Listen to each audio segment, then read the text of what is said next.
So last year, 2024, precisely on the 20th of December, the FDA approved tirzepatide for the treatment of moderate and severe obstructive sleep apnea in patients with obesity. Now, this has led to a lot of cascade in the sleep medicine world, but today I'm going to talk about the studies and other things that you need to know. So if you've been wondering, am I the right candidate for this medication? Do I need to take this medication?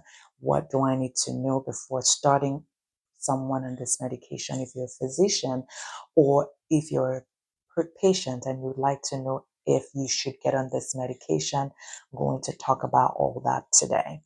Now, during the study, or there are two main studies. Let me start out that way, okay? You have the Surmount OSA study one.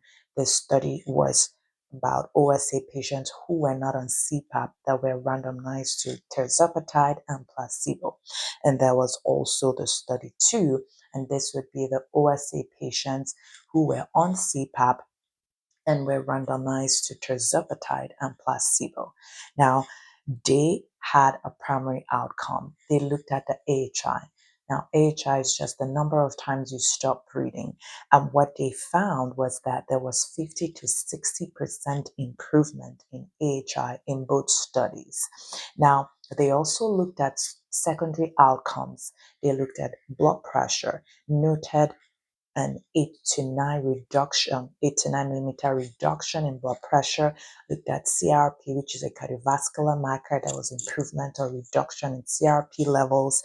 Looked at body weight. They saw 18 to 20% reduction in body weight.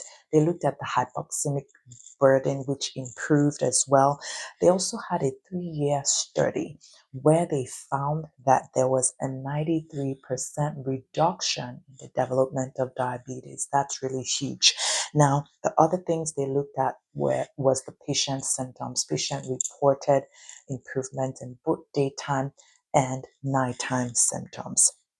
Now, they noted that the improvement in AHI was mainly due to weight reduction. Now, let's talk about the what they consider to be remission, right? Like I said earlier, there was 50 to 60% improvement in AHI. From the study, 50% were in OSA remission.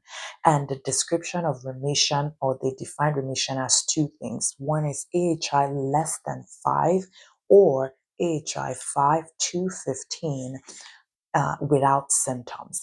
And it took 1 year period for them to establish remission. Now, the question is, what happens to someone who has severe obstructive sleep apnea and for that 1 year period before they get to remission? So hold that thought. We're going to talk more about it. Now, let me just back up a little bit for people that don't understand these numbers. AHI is the number of times you stop breathing. Sleep apnea is defined in terms of severity as mild, moderate, and severe. Mild sleep apnea is 5 to 15. I should probably start with normal. Normal is 0 to less than 5, okay? Mild would be 5 to 15. That would be AHI of 5 to 15. Moderate is 15 to 30. Severe is AHI of 30 and above. Okay, now I'm going to stop here for now, talk about the side effects of this medication, talk about indications for this medication, and a whole other things that I will talk about in my next video.